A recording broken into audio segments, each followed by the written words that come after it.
সূরা আহজাবের 33 নম্বর আয়াতের শেষ অংশ আল্লাহ তাআলা বলেন, ইন্নামা ইউরিদুল্লাহু লিইউযহিবা আনকুমুর রিজসা আহলাল বাইত ওয়া ইউতাহহিরুকুম তাতহীরা। যে নিশ্চয় আল্লাহ তাআলা চান যে যারা আহলে বাইত তাদেরকে পবিত্র করতে এবং তাদের কাছ থেকে যত প্রকার অপবিত্রতা আছে এগুলো দূর করতে। এই আয়াতে বিশেষ একটি শব্দ, যে শব্দটা হলো আহলিল বাইত। আহলি বাইত কাকে বলে? আহলি বাইত এটা আরবি শব্দ, একটা মোরাক্কাব শব্দ। আহাল একটা আরবি আলাদা শব্দ, আর বাইত আলাদা আরেকটা আরবি শব্দ। এই দুইটা শব্দ একত্রিত হয়ে আহলে বাইত হয়েছে। আর আহাল শব্দের শাব্দিক অর্থ হলো পরিবার, আর বাইত মানে হলো বাড়ি বা ঘর। সামষ্টিকভাবে আহলে বাইত শব্দের অর্থ হলো পরিবারের সদস্যগণ। এই আহলে বাইত এটা হলো শাব্দিক অর্থ। আর পারিভাষিক বিশেষভাবে ইসলামী শরীয়তে আহলে বাইত কাকে বলে? রাসূল সাল্লাল্লাহু আলাইহি সাল্লামের পরিবারের সদস্যদেরকে আহলে বাইত বলে। রাসূল সাল্লাল্লাহু আলাইহি সাল্লামের পরিবারের সদস্যদেরকে আহলে বাইত বলে।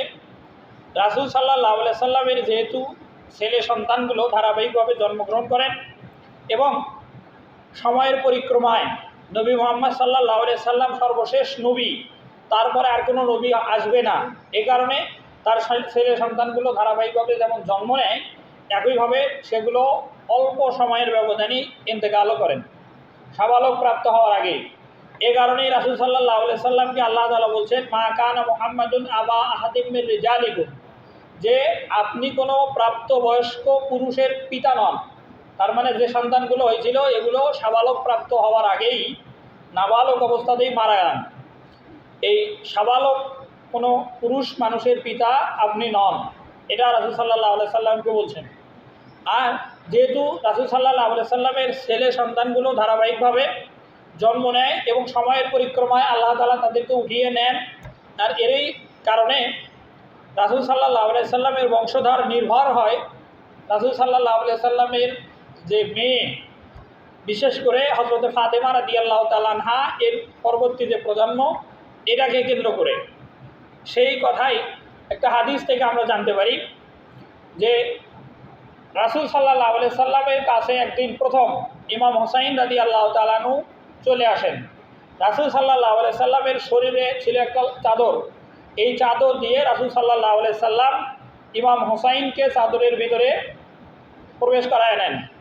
এরপরে ইতিমধ্যেই আবার বড় ভাই ইমাম হাসান রাদিয়াল্লাহু তাআলা আনহু তিনিও আগমন করেন। ওই চাদরের ভিতরেই নবী করিম সাল্লাল্লাহু আলাইহি সাল্লাম ইমাম হাসানকেও চাদরের ভিতরে প্রবেশ করায় নেন।